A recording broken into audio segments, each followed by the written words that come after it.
Good afternoon and welcome to the Montana State University College of Nursing's Center for Interdisciplinary Health Workforce Studies spring webinar series focusing on the workforce serving frail older adults. We are pleased to have you joining us for today's webinar. My name is Christy Friedman and I am the Program Manager for the Center. A couple of center announcements before we begin today's webinar. We have a few recent publications to mention. Center researchers were featured in a recent health affairs blog titled "The Integrity of MACRA May Be Undermined by Incident to Billing Coding," discussing the impact of the practice of incident to billing coding resulting in inaccurate measurement of quality and costs, implications for Medicare spending, impacts on NPs and physicians, and offers recommendations for changes. Another recent center study out in Nursing Outlook compared care provided to Medicare beneficiaries by PCNPs and physicians to evaluate cost and quality measures. The study found that quality of care provided by PCNPs was overall consistent with the care provided by physicians and resulted in less costly health interventions. Nursing Economics has also released a detailed article titled "Improving Nursing Workforce Forecasts: Comparative Analysis of the Cohort Supply Model and the Health Workforce Simulation Model" in their November-December issue, comparing our Montana Cohort Supply and Demand Model and the HRSA Supply and Demand Model. In addition to the article, center researchers and Health Services Resources Administration representatives sat down in an interview to discuss the genesis and the journey of working together to improve forecasting models for the registered nursing workforce. We think our stakeholders will find these pieces particularly interesting, with a lot of details around the journey of this process, including our experts meeting in Big Sky in 2016, and of how we came to our final conclusions with the data and methods. Finally, stay tuned to our website for upcoming fourth quarter 2017 RN employment data. You can find links to all of these articles mentioned and read more on our website at healthworkforcestudies.com. After today's presentation concludes, we will have 15 to 20 minutes for discussion and Q&A. Please feel free to type any questions you have in the area designated for questions on your menu bar, and we will get to as many as we can. We're also recording the webinar today. We'll have it posted to our website. We've posted all of the previous webinars to our website if you have missed any of them, and you can also find presentation slides for many of the webinars posted within the Video Library tab on the Center's website. Turning attention to today's webinar, I'd like to take a moment to introduce our speakers. First, we have Karen Donelan, who is an Associate Professor of Medicine at Harvard Medical School and Massachusetts General Hospital's Mongan Institute for Health Policy Center. Dr. Donelan is a survey researcher who has conducted hundreds of local and international surveys of the experiences of patients and health professionals in healthcare systems. At MGH, Dr. Donelan leads a metrics project for the workforce diversity and also evaluates population health programs to enhance care coordination and access for vulnerable patient populations. Nationally, she's also been a collaborator with Dr. Peter Bierhaus, our director, for nearly 20 years, including studies of nurses, physicians, hospital leaders, patients, and the public. She's also led major projects on nursing supply with the Graduate School of Nursing of the Uniformed Services University of the Health Sciences. She recently served on a National Academy of Medicine committee to review progress towards the goals of the 2010 Future of Nursing report. Previously, she was faculty in health policy and management and the founding managing director of the Harvard Opinion Research Program. She was a co-founder and senior vice president of a company that provided assistance to patients confronting critical and complex illnesses, and she holds degrees in English and American literature from Harvard and Radcliffe, in education from the Harvard Graduate School of Education, and in health policy and management from the Harvard School of Public Health. Joining Karen is Dr. Peter Maramaldi, who is professor and director of the PhD program at the Simmons College School of Social Work, adjunct professor at the Harvard University T.H. Chan School of Public Health, and instructor at the Harvard School of Dental Medicine and Oral Health Policy and in Epidemiology. His work on national research teams as a social and behavioral scientist has had consistent NIH and foundation funding for research in evidence-based health promotion, geriatrics, patient safety, and interprofessional collaboration. He's also a leader in social work, serving on national boards and committees and special groups, and he has received awards for mentoring and promoting the careers of new faculty. Prior to his academic career, he was a clinical social worker in community-based public health and nonprofit management in New York City, providing services to culturally and economically diverse populations. He received his degrees from Columbia University, taking his first academic position at the University of Utah College of Social Work, with joint appointments in the College of Nursing and the Huntsman Cancer Institute. And finally, joining both of those distinguished panelists today is Dr. Barbara Roberge, who received her master's degree and geriatric nurse practitioner degree from Boston University. She went on to receive her PhD as one of the first graduates of the Gerontology Social Policy program at the University of Massachusetts, Boston. Her dissertation focused on modeling discharge planning locations for older adults prior to hospital discharge.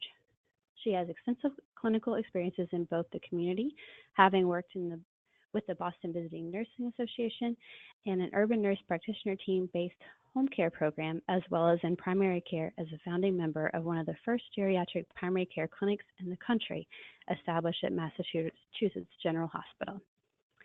So at this time, I'm going to turn the presentation over to Karen, and she will get us started today. Karen? Thank you, Christy. Hi, everyone. Thanks for joining us today. We're excited to be sharing with you a first phase of results from a major 2-year project that we have been engaged in. I'd like to mention that not presenting today, but a critical part of our team for the work that we're showing you is Carrie Michael, who is our project manager with a background in practice administration and finance. And so the four of us made, I think, a really nice interprofessional, interdisciplinary team of our own for this work that we're going to share today. This is a part of a series that we're launching this spring. So today you're going to hear about the project that gives genesis to the series of work. In March, you will be hearing about care management, and again, both system and community-based care management from programs that we have seen, and our presenters are from 2 system programs at Rush, which is a social work-led program, and at Mass General, which is a medicine, nursing, and social work interprofessional care management program. Finally, in April, we'll be talking about workforce supply issues that cut across both acute and long-term care. So as we look at this problem, I'm going to give you just a few brief facts as background on the frail older adult population. We know that older adults 65 and older are now 15% of the US population. That's doubled really in the last 4 decades. The population that's 65 plus uses an average of 13 medical visits per year. There's been a real shift over the last few decades in that utilization, such that now the majority of it is specialty visits rather than primary care visits. In the 75 plus population, the 13 goes up as high as 19 visits a year. So this is a population using a lot of services in clinical offices. At the same time, we've seen a reduction in hospital length of stay, and we've also seen a reduction in nursing home days, which means that a lot of the care these folks are getting is in community. And one of the things we know about the community is that the ratio of available family caregivers for older adults in our population is decreasing as population ages. So in the baby boom generation, there were many more people available to do that informal care. And AARP's latest data is that we're going to be down to about a 3-to-1 ratio from something that was much higher, around 7 or 8 to 1 if you go back a few decades. So we're really looking at a need for services that is growing as people age and as they use more care. The work that we're showing you today is converging from several different literatures. which, as many of you probably know, are kind of exploding. In our own work, I'm showing you, and these slides will be available afterwards. I just wanted to give you folks a feel, so I'm going to go through these quickly. But Peter Bierhaus and I, starting back in 2011, started to do some comparative surveys of primary care physicians and nurse practitioners around primary care practice. What were people doing together? What were their views of teaming and collaboration? That was published in 2013 in the New England Journal. We've spun out a couple of other papers from that work in Nursing Outlook and in Academic Medicine. And we have a follow-up study to that, which is hospital-focused in ICU and CCU teams, as well as emergency and trauma teams. And we're hoping that will be in publication within the next couple of months, I'm sorry. You never know in academia. We also, though, have been tracking a number of things. HRSA has a whole series of geriatric workforce enhancement projects called the GWEPs, which are doing a lot of wonderful, innovative work in how to improve the quality of care for older adults, especially in primary care, but in geriatrics as well. There are several organizations focusing on high-cost, high-need populations, not necessarily elders, but inclusive of elders, and these might include a number of things for people who are high utilizers, dually eligible, disabled folks. And so that's another literature I would refer you to. In addition, there's a lot happening in primary care innovation in an effort to both do some standardization, but also cope with provider shortages in primary care and try to leverage what's happening with electronic health records. There's a big literature on health teams within patient-centered medical homes that I would also refer you to. Home-based care models are gaining in popularity, and there's some excellent work there.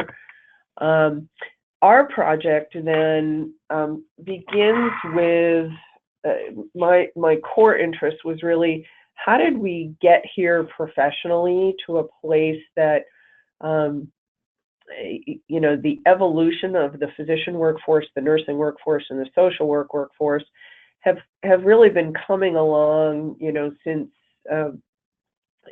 for more than 100 years. But in recent years, we've really seen this advent of doctorally and master's prepared nurses who are taking leadership roles within practices, physician assistants as well, even though they're not an explicit focus of ours today. The Gordon and Betty Moore Foundation has generally funded this 2-year project, which traced some of that historical role of the professions and the competencies of the professions. We knew we were seeing a lot of blurring at the edges. A lot of people focus now on behavioral health and social determinants, traditionally perhaps more in the venue of social work and in nursing, but you see physicians and nursing coming more into those fields as well. So we sought to trace the history and the competencies and then try to look at the framework of competency and the needs of frail elders in a series of what became 23 site visits to look at different models of care. That site visit work, which we're sharing with you today in part, is also informing some quantitative data collection, which is about to begin in the next month or so. We're going to be using data both from the site visits and from the surveys to inform empirical models of efficient models of care for frail elders. So you're getting really a first look. Our site visits happened concurrently with focus groups across the nation. The cities and areas I'm showing you are the places where the focus group happened, but you can kind of draw a circle around those of a few hours because we traveled away from those city centers to see some of the models. We selected those regions based on a desire to look at places where there were different densities and rates of growth of elderly populations, where there were different scopes of practice for advanced practice nurses, and where we could observe professional shortage areas for both physicians and nurses. We selected sites within those regions by trying to identify places that had both autonomous and collaborative practice, places that did this care for frail elders a little differently, because we know it's happening in primary care and geriatric care, care management programs, palliative care programs, urgent care programs, home-based care programs. So we were really looking to look across a range. We especially wanted to see teams that were led by nurses, by physicians, and by social workers, and places where people were delivering services, not just in traditional offices, but outside of those offices, in homes, in congregate housing like assisted living. We did not look at skilled nursing facilities as part of this. Simultaneously, we did, as I said, focus groups in each of our major cities, 2 groups with clinicians, mixed clinicians of nursing, medicine, and social work. We did groups with informal caregivers and groups of elders. And we tried hard not to have any participation organizationally or individually overlap between our site visits and our focus groups. Across those, both the site visits and the focus groups, we use different tools and observational tools, but I'm showing you here the 4 really major domains and some of the particular items we were probing here about teams, about professional identity, about the interactions among staff and among patients and caregivers, and then with a special focus on the direct activities and direct care for frail older adults.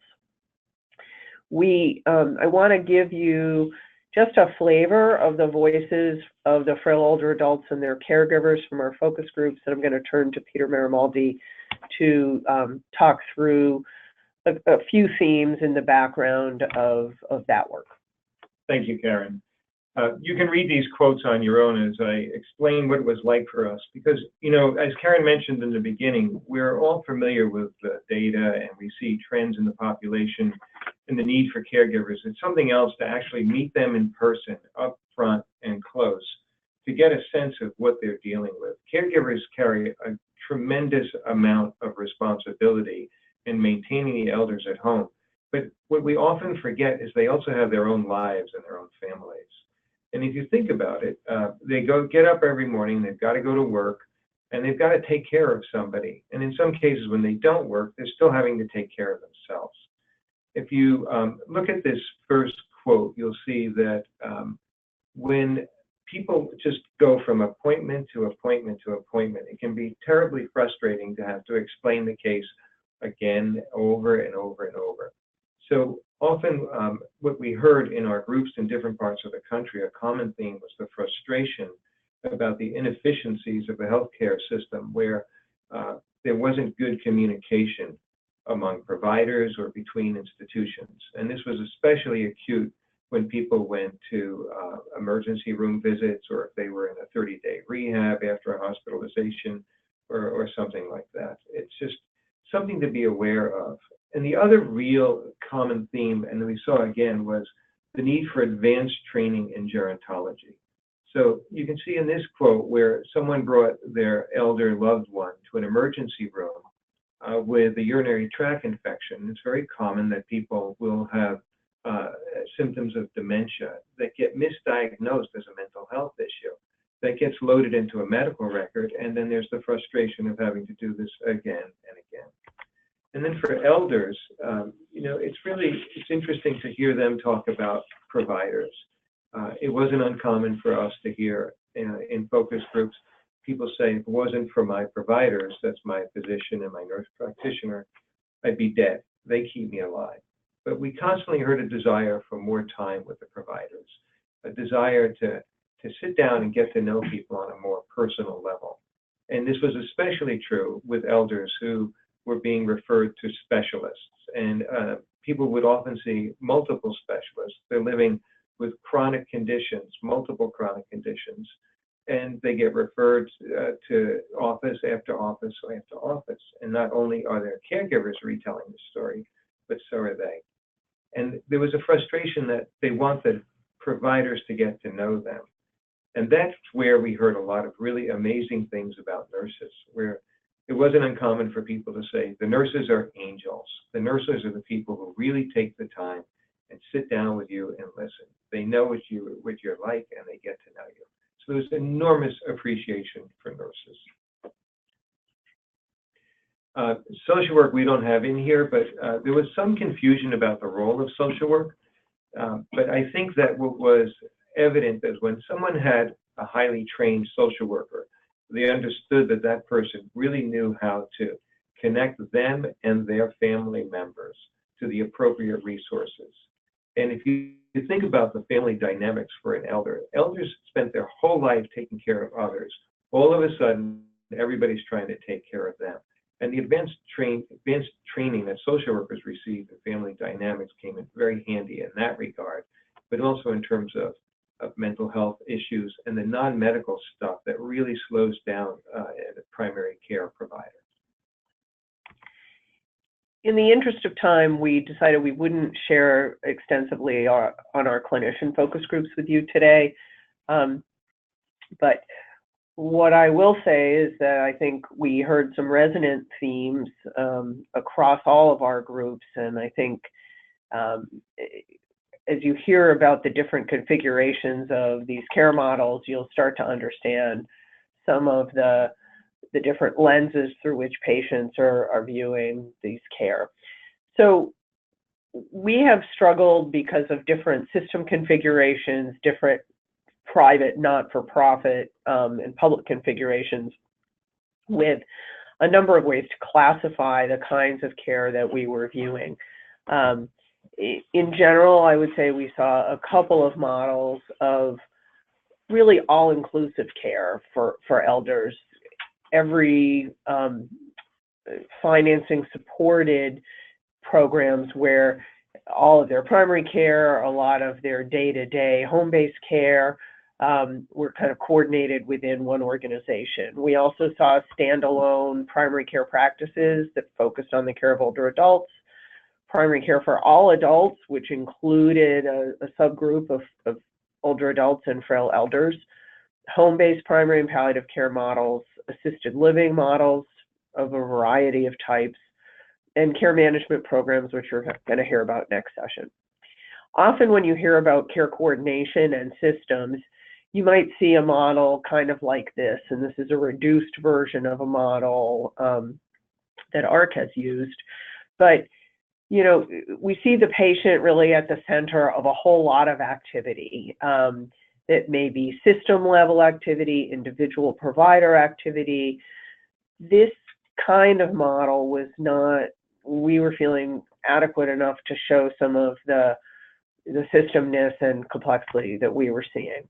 So I'm going to be showing you just from a handful of the 23 sites we visited, some new ways of diagramming teams and models of care that try to reflect a kind of core professional team of primary care providers, first of all, in an inner circle, and you'll see what that means in a minute.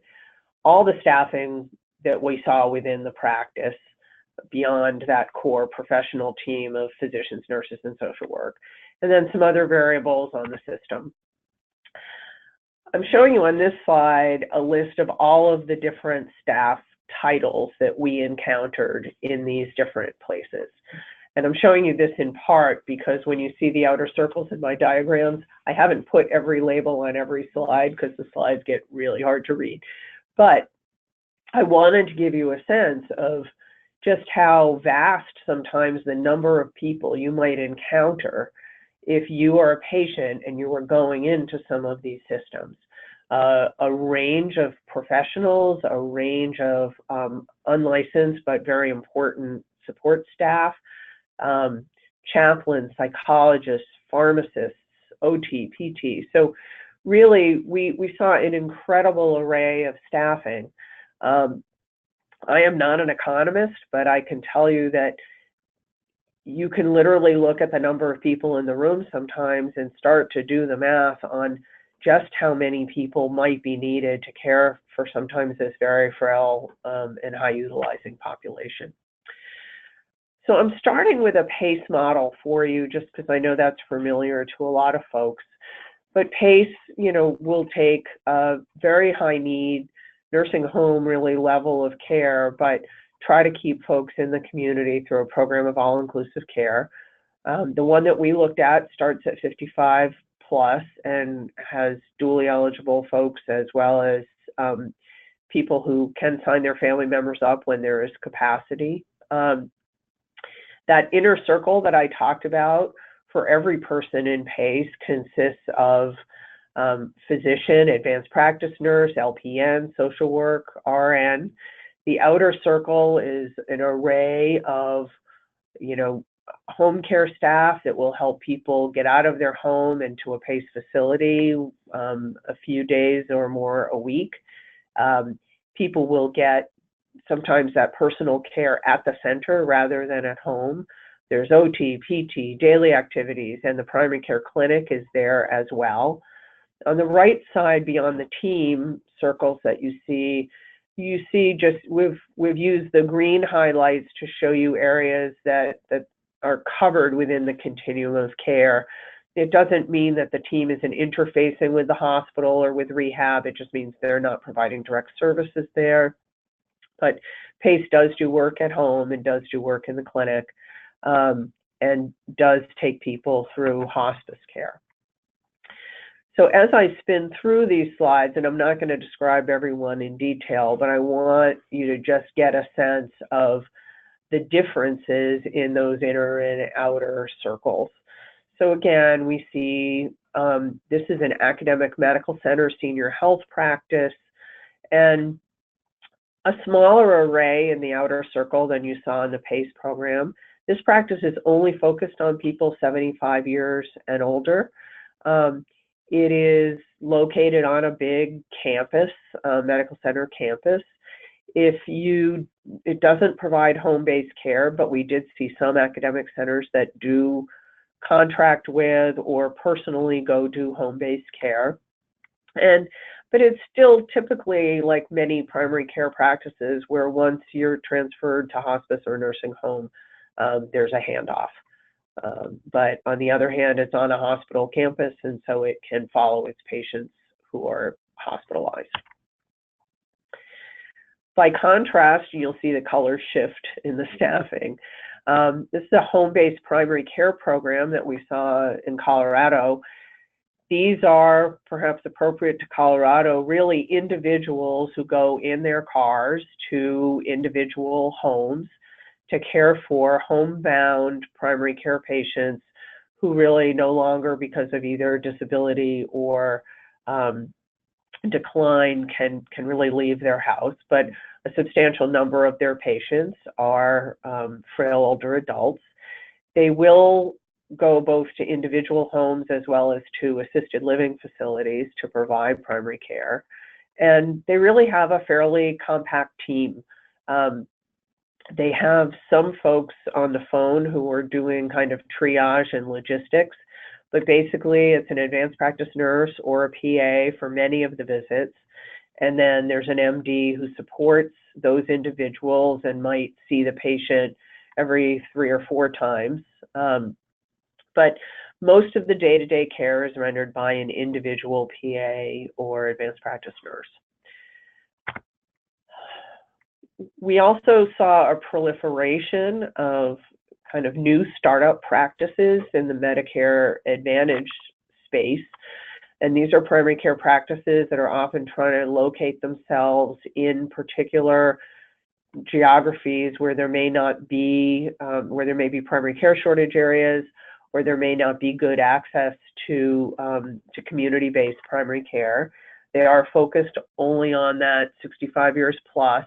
Some of them will see Medicare fee-for-service, but try to move to the Medicare Advantage. And in these practices, a lot of times we saw teams within teams where a physician and an NP and a scribe or a medical assistant might be working.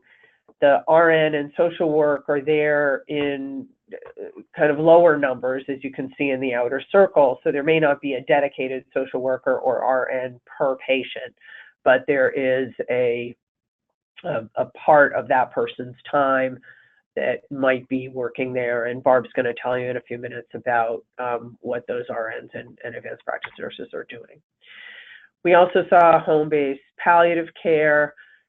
In the interest of time, I'm not going to discuss these in detail, but this palliative care program is in a large system. It takes people for a very brief window of time of 2 years or less who are in a palliative care. This place even hands off to its hospice team when it's time for hospice. And then we saw a residential dementia and memory care program. We saw a few other residential programs, but you'll see here that the core is really nursing and social work. There are physicians who come and who consult, but the lion's share of the additional staff, that 14.3 that you see, are really hands-on folks who are helping people dress and bathe and do activities on a day-to-day basis. And so this is a very different model that provides staged care for people with dementia, and will take people through hospice as needed. So as I look across these models, you can see as we started off, you know, there's a lot of different configurations, and there's a lot of people trying different innovations in staffing. We saw many collaborative teams, and we saw teams led by nurses, physicians, and social work, depending on the setting. We observed very few interactions with informal caregivers, except in people's homes. We saw some very comprehensive models, but there's expansive and expensive staffing in those models to really provide that full array of services. The fragmentation of the system that Peter talked about, you know, really, I think, engenders a need for care management solutions, and that's why we're going to have a special focus on those. So I've asked Peter and Barb will go first, to just give us some observations about the clinical teams that we saw and some of the things we learned about the varying roles of providers. And so Barb is going to go first and talk about the RNs, the advanced practice nurses, and the physician role.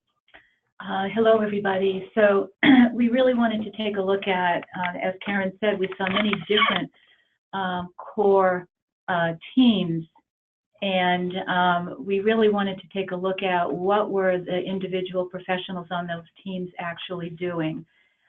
Interestingly enough, what we saw for the RN role was that the RNs really, in these models that we saw, were really on the phone. They were doing a lot of management, triage, care coordination, sometimes even making appointments, family education, managing medications, but all of this work was really not done in front of the patient, but either electronically or telephonically. And then also we saw some other models where other people had been brought in and had taken over some of those roles that are historically done by an RN, and they were replaced by the LPN in some models, or a person called the health coach. The next group that we really were very interested in was take a look at the advanced practice nurse and what they were doing primarily. And they were doing the historical role of the APN, primary care provided in the clinic and the home setting. It was interesting in the home setting, they tended to be more of the team leader, and in the office, more of a team member. So roles kind of shifted depending on what type of program we were looking at. They did a lot of transitions work, and especially, as Karen said, with the number of specialists that the Frail elders are using, that transitions between specialists and also between locations becomes key. A lot of caregiver education, and prescribing and managing the multiple medications that all these patients are on. The physician role, again, historically, primary care provider in the clinic and the home. It was nice to see some of these home programs and the physicians taking a very active part in those programs. Patient education and family education, but again, this was usually seen more in the home setting. Team leader, physicians are team leaders in the clinic and the home setting. Newer roles, I think, for physicians, we were seeing more physicians really being data managers, data miners. They also historically had the role of complex care consultant, which we often see in this age group.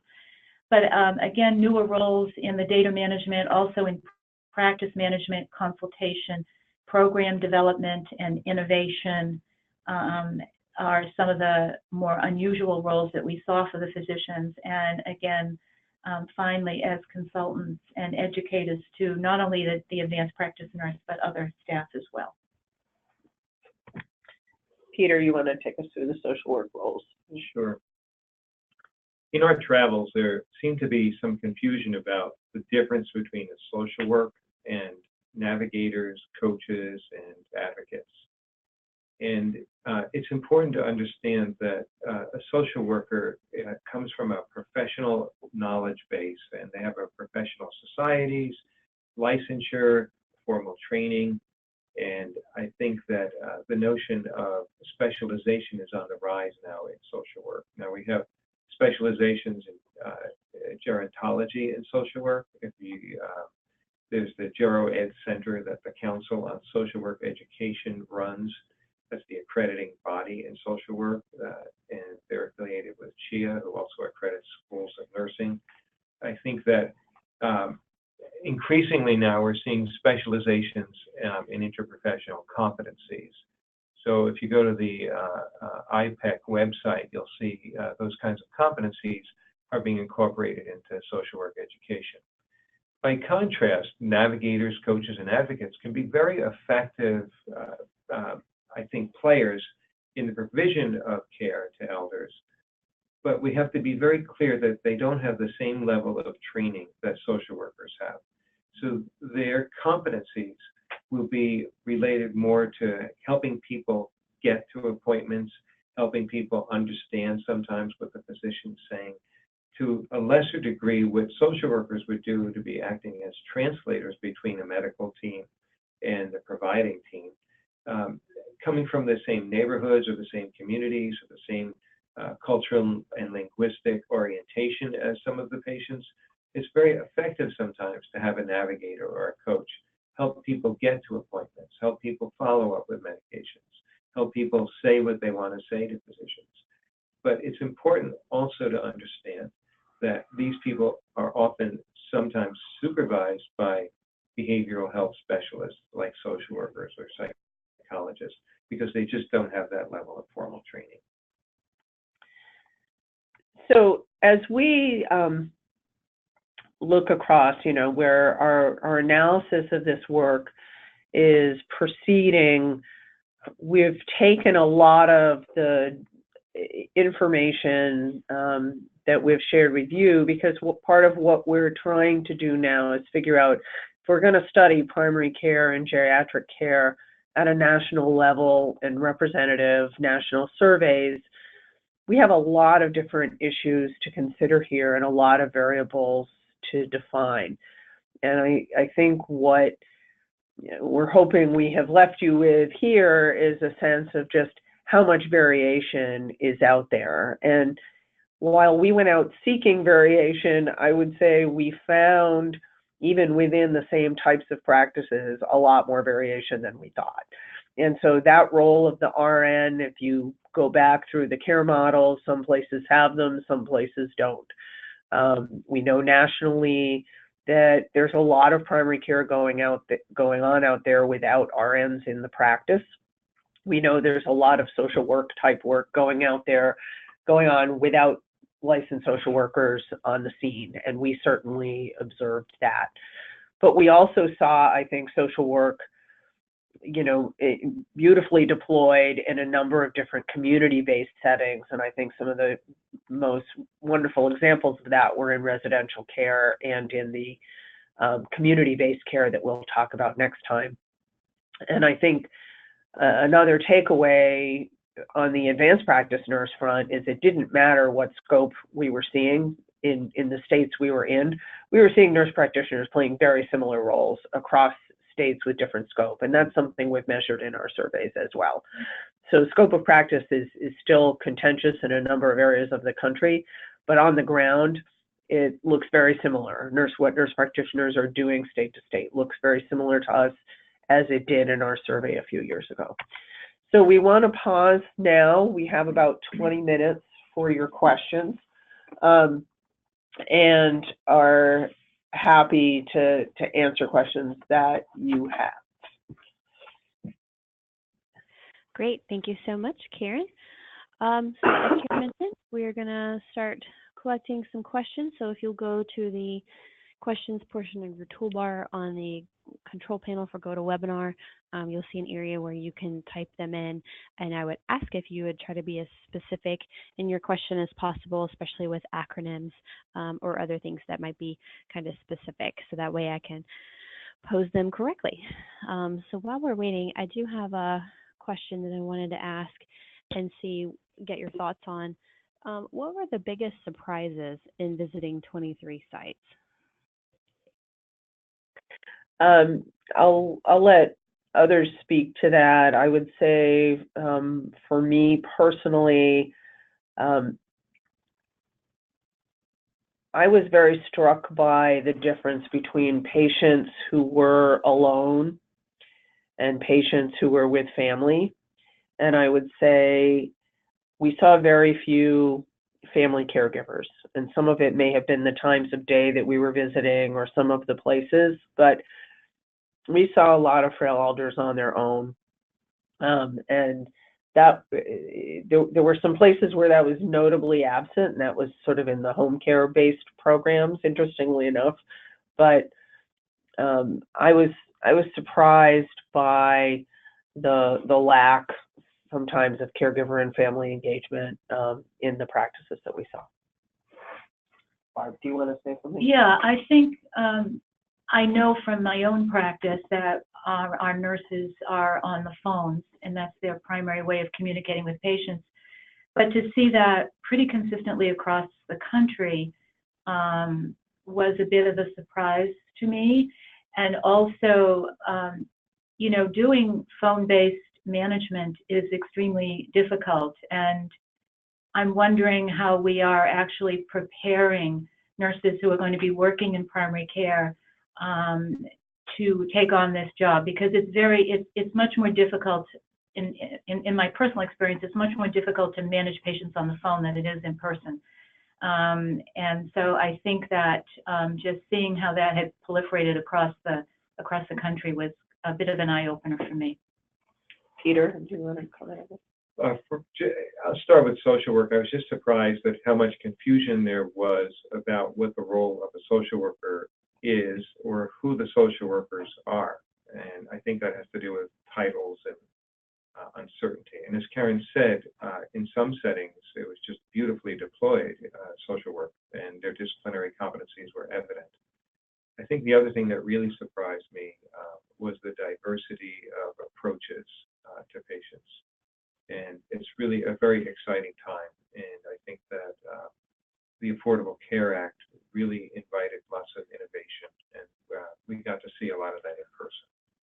Yeah, and I guess I would follow at the end. There's a considerable amount of private investment in this population and in trying to do practice redesign for this population. And I had known of a few examples before we started, and I've learned of a lot more. And in the interest of not promoting one over another, I'm not naming companies, but there is a lot of private investment, and there are a lot of people who are trying to figure out how to care for people. But as I said at the beginning, there are a lot of personnel involved, and personnel are one of the biggest parts of any budget. So that's why we have this interest in trying to get to some measures in this next phase that will allow us to look at the more optimal or efficient configurations for patient care. Great. I have another question here. Yeah. Were some of these models urban and others rural? If so, were there interesting or unique features of models in each? Yes, so we had, that's a variable that I did not show. We did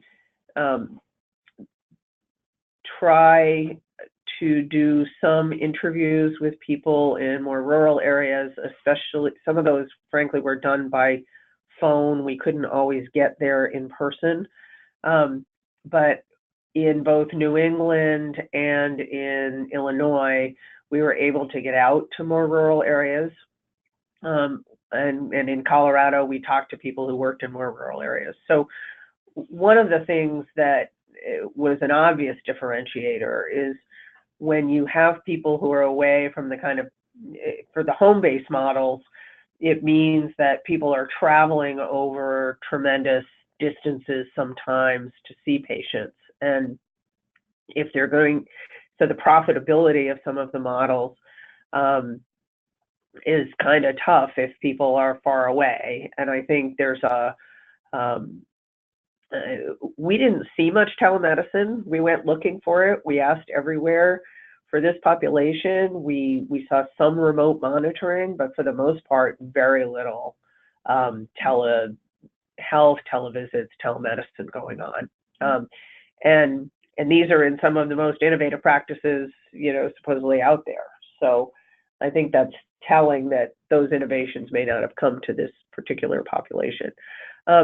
In the urban settings, you know, some of these practices can proliferate very quickly, even block to block, neighborhood to neighborhood. And we saw some really neat innovations where everybody working at the site lived within just a couple of miles of the center. And they were employing people from the community to work with people from their communities. So in one neighborhood, it might be a more Latina staff. In another neighborhood, it might be a more Black or African American staff. And, you know, that is, I think there's some real excitement of what can happen there. And, but yeah, I think the home-based solutions in the rural areas are where, you know, it's a tougher course for some of these models. Great. I have another question here for our panelists. There are quite a few models of care for this population. Based on your research, do you think there is a need for comparative effectiveness research to determine which model is best and for which patients, or comparative effectiveness research to determine the optimal personnel, activities, and delivery method? Well, I've been pondering both of those questions. So yes, we felt like we couldn't get to the effectiveness questions until we understood the landscape, right? And so this project for us is mostly about the second part. What are the optimal team configurations to deliver really elder-focused, frail elder-specific kinds of assessments and care? And that's really what we're about in this project. But we are anticipating really being able to do broader comparative effectiveness as we go forward that would allow us to link to some of these core measures more detailed quality and outcomes data, which I think really has to happen. And I think that a lot of the world is focused on the outcome piece without focusing on the staffing piece.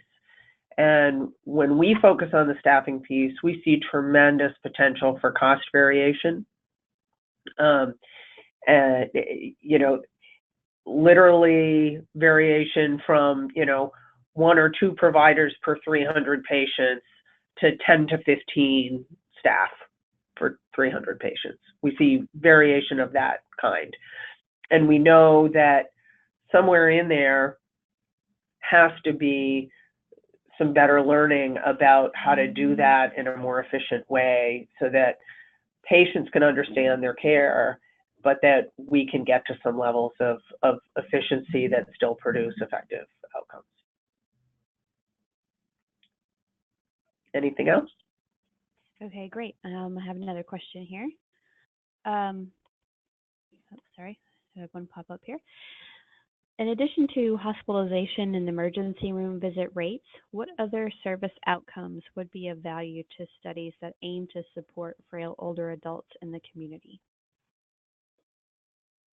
Well, I may let Barb respond to this one, but what I will say is that the emergency and so the hospital-based utilization is how we do a lot of things right now within systems, right? I mean, can we keep them away from the emergency room? Can we keep them away from the hospital bed?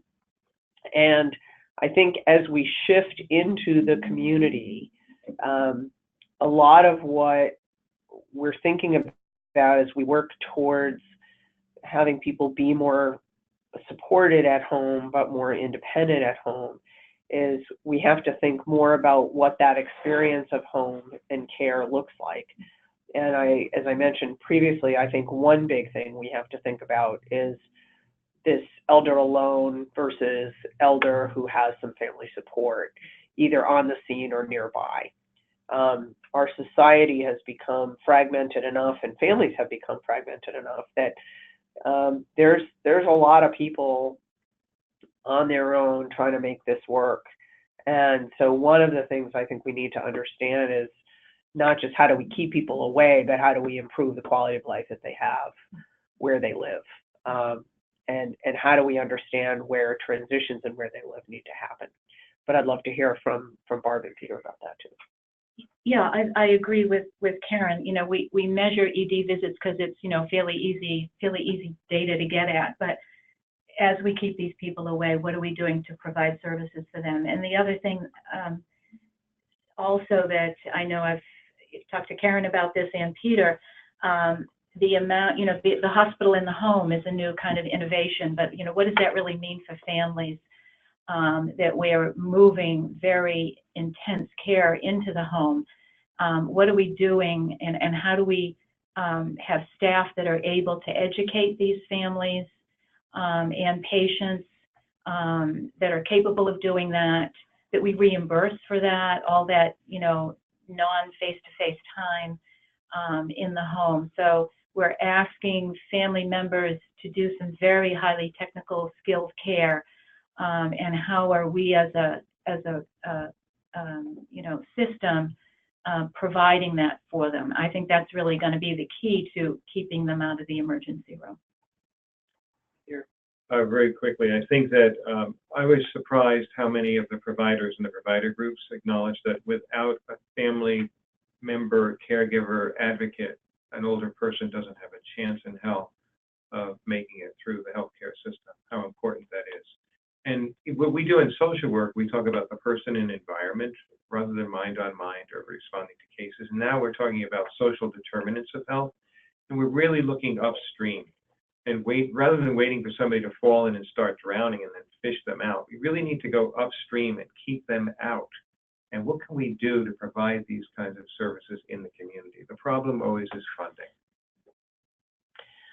Yeah, and I would also say that as we try to measure what's going on beyond the walls of the system,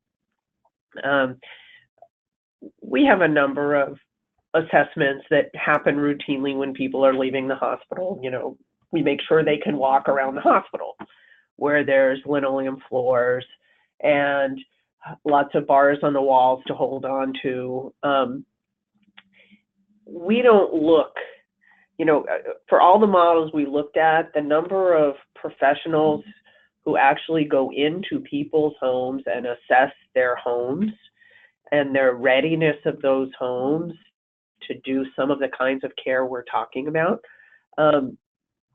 So I think we're pretty good at hospital-based assessment. We are really not good at home-based assessment. And we have some people who are good at it. They're not, many of them are not licensed professionals. Many of them are contracted individually by families to provide services. Certainly, we have wonderful visiting nurses, and we have wonderful hospice and palliative care organizations and wonderful home health, and I don't mean to slight them in the least. I think that those people know what to do, but boy, did we not see good integration of that with these primarily office-based practices. And even when we saw home-based primary care, a lot of times that broader network of community and social services was just yet another phone call a family had to make, or yet another point of integration that they had to accomplish on their own. And a lot of the record keeping, we've made great strides in electronic health records, but a lot of that community-based social service and home health support is not integrated into these electronic systems at all. And what that means is that people don't really have a window into the home in the way they would like. And so, for all the innovation that's happening, a lot of it is still happening in sometimes some newer shiny offices, sometimes some traditional old offices that you've seen before, but not as much with real attendance to the home front. And I think that's part of the renewed interest in home-based solutions. But what home is for different people and what the capacities are of that home to be a place of hospital level care is quite variable. Can I just a quick example of a home-based solution? And as Karen says, there's terrific providers that are out there in the homes. And the hardest thing for a provider to do, think about getting a washing machine and a dryer moved from a basement to the first floor. Who's going to pay for that? And how's that going to get done? And we heard again and again from providers going into homes and some newer models of home-based care who just said they will walk in and they will be stunned by what they see. And in patients that may show up a few times a year for an office visit, all dressed up and looking great, but when they walk into the home, they see people who have really been alone for far too long and unable to take care of their home. And so if you could see that with your own eyes, perhaps your trigger on ordering up home-based services would be a little different. But I think those are major challenges that we're going to face as we go forward. Great. I'm going to see if we can squeak one last question in here, and maybe less than a minute for an answer. Okay. They're great questions, but I want to see if we can get this last one in here. Are any of these type of outreach efforts conducted with staff from a federally qualified health center? If so, do you know how they are able to bill for these home visits or phone calls? Okay. We did go to a couple of federally qualified health centers. They tended to have smaller proportions of frail elders in them. And so while we saw pretty expansive care at the health centers, we did not see a lot of outreach into home-based care, but you will be hearing next month about some system-based care management that's trying some of those models. And so I would invite you to tune in next month to hear how some of that is happening in a couple of big systems. Okay, great. Well, I'm going to cut off our questions at this point. I'm so sorry for anyone who didn't get to have their question answered. If you want to save your question and email our panelists, one or all of our panelists, following this webinar, I'm certain that they would be happy to get back with you about an answer. So we will, as Karen mentioned, we will be having another webinar next month in our series that'll focus on health system care management on March 21st at 2 p.m. Eastern Time. So Karen, do you want to add anything about that event? No, just two very mature systems-based care management programs that are doing high volumes of care, and I think you'll hear a little more about some other community-based models as well from me, but I think it will be a great session. And please do email us. We'd love to hear your ideas or your thoughts on how to present these data, how to make them come alive for you a little better. So love to hear from people if you want to reach out. Great. Thank you, everyone. Thank you for attending today, and that will conclude our webinar. Thanks to our panelists. Thank you. Bye. Thank you. Thanks. Thank Bye. you.